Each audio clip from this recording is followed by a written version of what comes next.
श्री बालकृष्ण लाल की जय।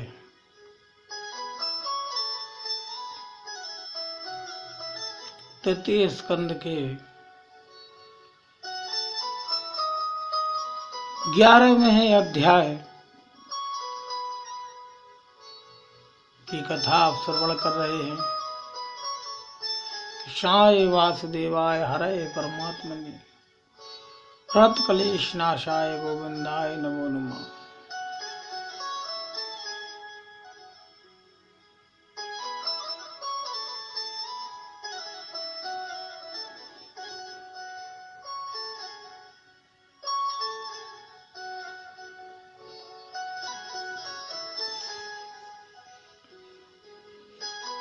जब सुखदेव जी राजा परीक्षित को कथा श्रवण कराने के आए,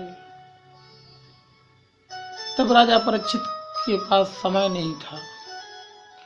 कुल 7 दिन तो ना ही सुखदेव जी महाराज ने मंगलाचार किया, ना किसी देवी देवता का आह्वान किया।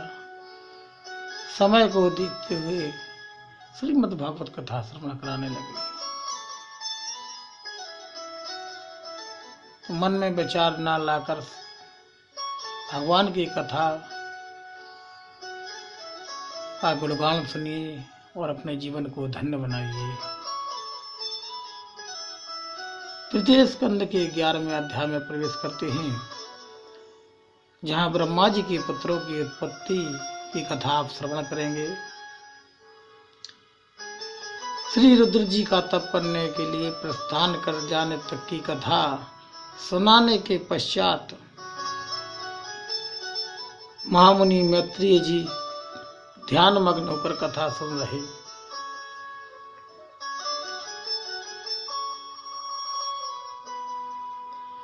विदुर से अति प्रसन्नता पूर्वक बोले, हे विदुर जी,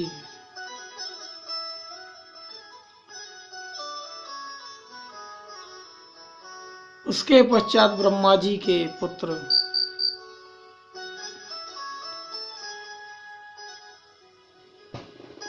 बहुत ही प्रसन्नता से बोलते हैं, प्रभु।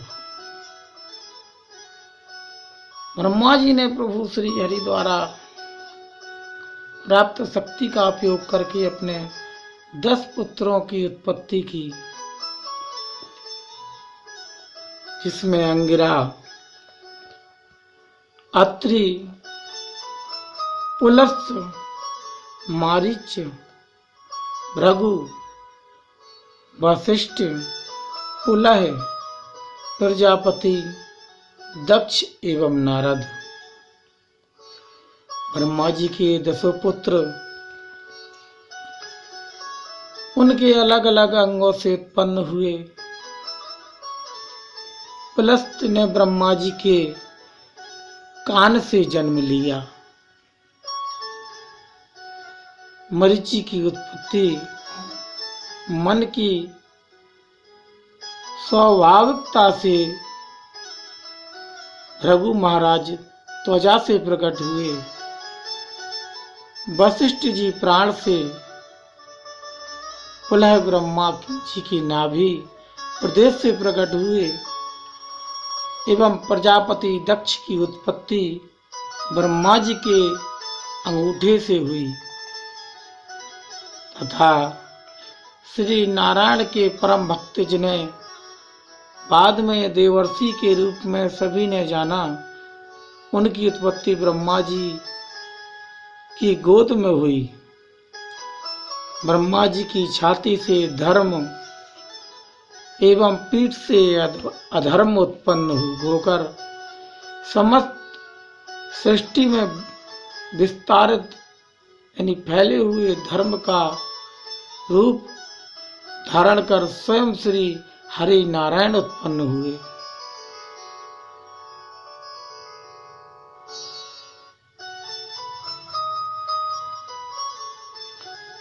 हृदय से कामेच्छा, भावों के मध्य से क्रोध एवं होठों की लज्जा एवं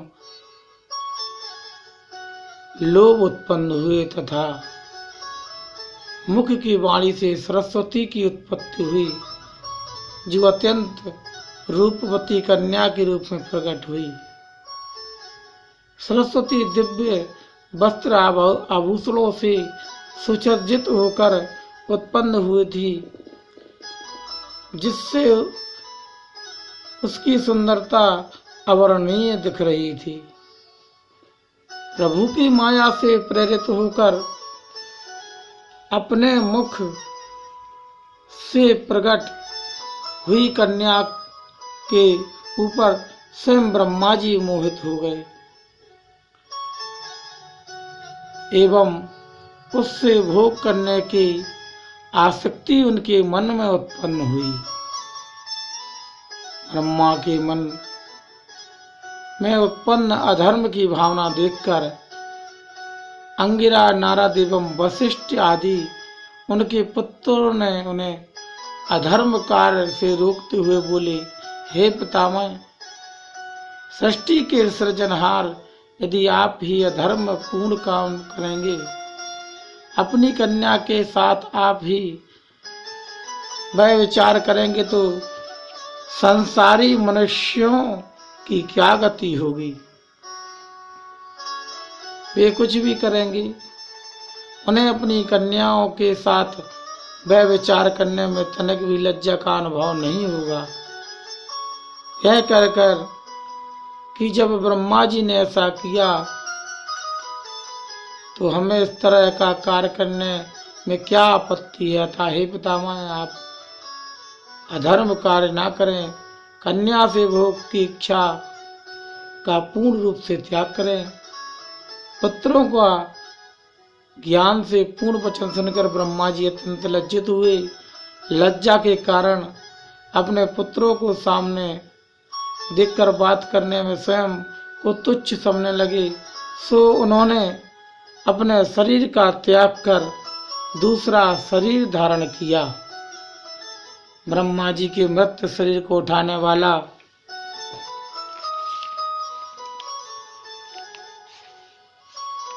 अंधकार समस्त सृष्टि में कोहरे के नाम से जाने लगा।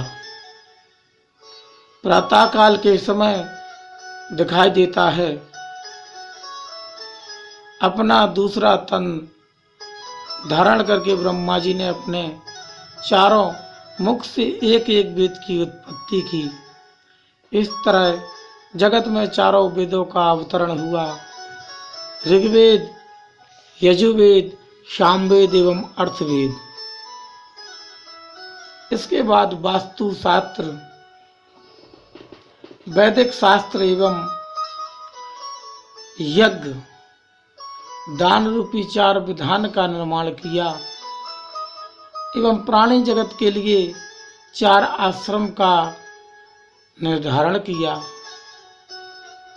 ब्रह्मचर्य, गृहस्थ, वानप्रस्थ एवं चौथा आश्रम संन्यास।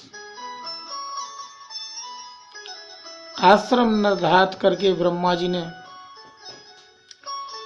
मनु एवं शत्रुपा की उत्पत्ति की और बोले, हे मनु एवं शत्रुपा, अकेले मेरे द्वारा प्राणियों की उत्पत्ति से पूर्ण वृद्धि हो पाना कदाचित संभव नहीं। यह विचार कर मैंने तुम दोनों की उत्पत्ति की। अतः मेरी आज्ञा अनुसार मैथुन क्रिया द्वारा मनुष्यों की उत्पत्ति करो। ब्रह्मा जी की आज्ञा को श्रोधार्य करके मनु जी बोले, हे पितामह, आपकी कृपा से मैं अत्यधिक मनुष्यों की उत्पत्ति करूंगा, किंतु उससे पहले उनके रहने का स्थान होना अति आवश्यक है। तब ब्रह्मा जी बोले, तुम ठीक कहते हो, तुम्हारा कथन पूर्ण सत्य है। अतः जब तक मैं मनुष्यों के निवास करने का स्थान का प्रबंध नहीं कर लेता, तब तक तुम दोनों श्री हरि का तप करो। ऐ सुनकर मनु एवं शत्रुपा तप करने के लिए प्रस्थान कर गए। श्रीमद् भागवत महापुराण के 3 स्कंद के 12वें अध्याय में प्रवेश करते हैं, जहां भगवान का वराह रूप में अवतरित होना, पृथ्वी को पाताल से लाना। मैत्रेय जी बोले, हे विदुर, मनु एवं शत्रुपा जब तपस्या करने के लिए प्रस्थान कर गए, तब ब्रह्मा जी श्री नारायण का स्मरण करते हुए बोले, हे प्रभु, आप तो अंतर्यामी हैं, मेरे मन की व्यथा को समझने में समर्थ हैं। जब तक आप मेरे ऊपर कृपालु ना होंगे, मैं कुछ नहीं कर सकूंगा। जीवों की उत्पत्ति का आदेश आपने मुझे दिया और मैं उनकी उत्पत्ति कर रहा हूं, किंतु हे दया निधान, उन लोगों को रहने का स्थान होना चाहिए।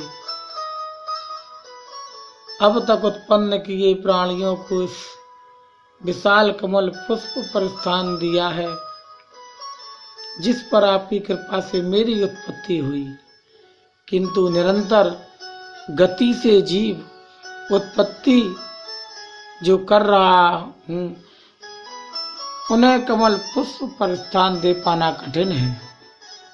प्रभु, आप मेरी चिंता दूर करने की कृपा करें। विविध प्रकार ब्रह्मा जी द्वारा स्तुति एवं ध्यान करने पर श्री हरि उन्हें ध्यान में दर्शन देकर बोले, हे ब्रह्मा, तुम विचलित ना हो, जीवों के रहने के लिए पृथ्वी को मैं लाऊंगा। ऐ कहकर ब्रह्मा जी के ध्यान से त्रिलोकीनाथ लिप्त हो गए।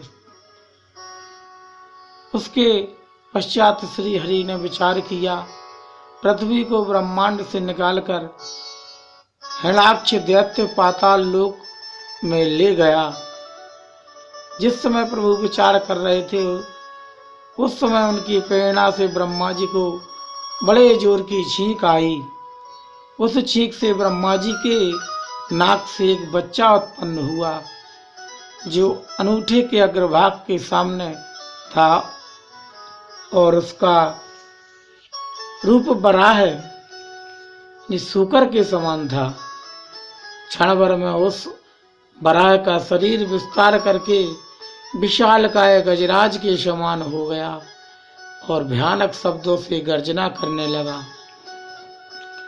उसकी गर्जना सुनकर ब्रह्मा सहित मनु, मरीचि एवं सनत कुमार आदि अत्यंत भयभीत होकर यह विचार करने लगे कि कैसा विचित्र जीव है, जिसका तंतु मनुष्य जैसा है, किंतु गले के ऊपर का भाग सूकर जैसा है।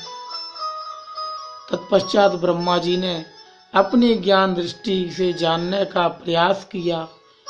तब उन्हें मालूम हुआ कि बराह रूप धारण कर स्वयं श्री हरि प्रकट हुए और इस नए रूप में प्रभु ने पृथ्वी को पाताल से लाने हेतु अवतार धारण किया।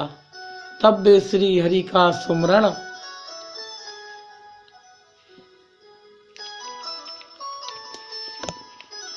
करते हुए बोले, हे प्रभु, आपने अपने वचनों को पूरा करने के लिए बराह रूप का अवतार धारण कर हम पर अति कृपा की। आप धन्य है प्रभु, आप धन्य हैं। प्रभु ने एक बार गर्जना की। उस भयावनी गर्जना को सुनकर तपलोक, जनलोक एवं सतलोक में निवास करने वाले ऋषि, मुनि एवं देवगण विविध वेद मंत्रों द्वारा उनकी स्तुति करने लगे। वेद वाणी सुनकर प्रभु ने एक बार पुनः भीषण गर्जना की। तत्पश्चात उस कमल पुष्प से के ऊपर से जल में कूद पड़े। भगवान वराह स्वयं श्री हरि थे, फिर भी पशुओं के समान पृथ्वी को सूंघते हुए जल में प्रवेश किया और पाताल लोक में जाकर जा पहुंचे। वहां हिरण्याक्ष दैत्य दिखाई पड़ा।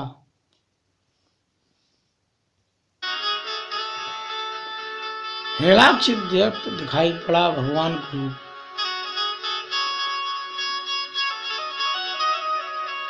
वहीं पर पृथ्वी थी। वराह प्रभु ने वहां पहुंचकर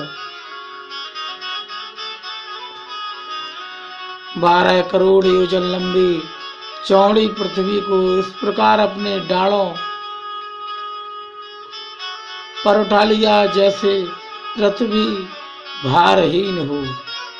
वराह प्रभु द्वारा पृथ्वी को ले जाते हुए देखकर हिरण्याक्ष दैत्य अत्यंत कुपित हुआ और उसके मान को रोककर खड़ा हुआ गया और भयानक गर्जना करते हुए बोला, उससे युद्ध करने की शक्ति किसी देवता अथवा मनुष्य में न थी।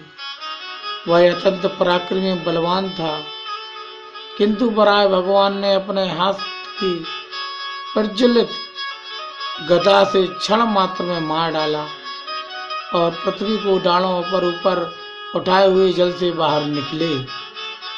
पृथ्वी को देखकर ब्रह्मा जी सहित उपस्थित देवी देवता अत्यंत प्रसन्न होकर उनकी स्तुति करने लगे। हे भूधर, आप अत्यंत कृपालु हैं।